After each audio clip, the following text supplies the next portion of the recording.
The connection between poetic intuition and color science is a major aspect of every modern art movement. By the 1880s, about 70 years after Goethe's book was released, the art world had arrived at Neo-Impressionism.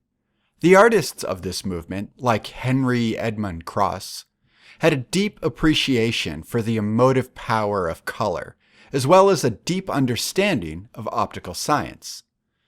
In a way, Cross's paintings of urban life are experiments in human response to color. His work proved that the notions of color were so strong in the human imagination that meaning could be communicated through simplified arrangements of colorful dots. Soon after Cross, Monet and the other Impressionists were riffing off the Neo-Impressionistic theories. Monet considered himself more of a student of light than a student of color. His paintings sought to study the way sunlight alters the local tones of natural objects. Like the Neo-Impressionists, Monet believed that mixing pigments breaks the power of pure color, and that the eye's urge for visual closure will lead a viewer to meaningful scenes and a deeper sense of the role of light in the world. French artist Paul Cézanne expanded the Renaissance ideal of color modulation by blending it with influence from the Impressionists. The result was paintings of representational scenes that glowed with exaggerated color effects. Cézanne layered subtle rhythms of cool and warm colors to heighten the reality in his images. The turn of the century brought on the full expressionist movement. Its originators, like Norwegian painter Edvard Munch, saw color as a way to represent internal psychology. The expressionists were turning away from the outside world and began searching the inner nature of humans to expose the often unrepresented emotions of natural existence.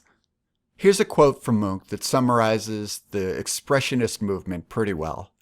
"Nature is not only all that is visible to the eye, it also includes the inner pictures of the soul." Hilma A.F. Klimt was one of the earliest painters to break out from a long-standing tradition of representational color. She said light was the first phenomena of the world, and it shares the true nature of the living world through its color. Klimt spent a lifetime designing her language of color, distinguishing masculine energy with a golden yellow and feminine energy with an eggshell blue.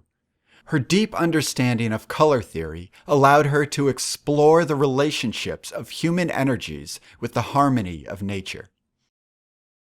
Like A.F. Klimt, Piet Mondrian saw the potential of color to connect humanity with a higher plane of awareness. Mondrian once said, "I wish to approach truth as closely as possible, and therefore I abstract everything until I arrive at the fundamental quality of objects." Mondrian was described as a theoretician as much as he was a painter.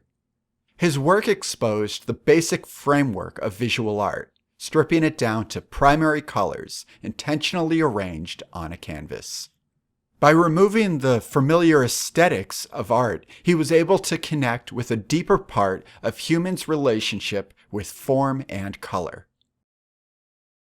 The story of color is really the story of creative intention. In any color image, you're going to find impressions, expressions, and symbolism that reflect the relationship of an artist with the nature of their world. It's just a matter of looking deeper. All right. Theory is fun and all, but it's time to get practical. Let's look at ways modern artists use color to get the job done.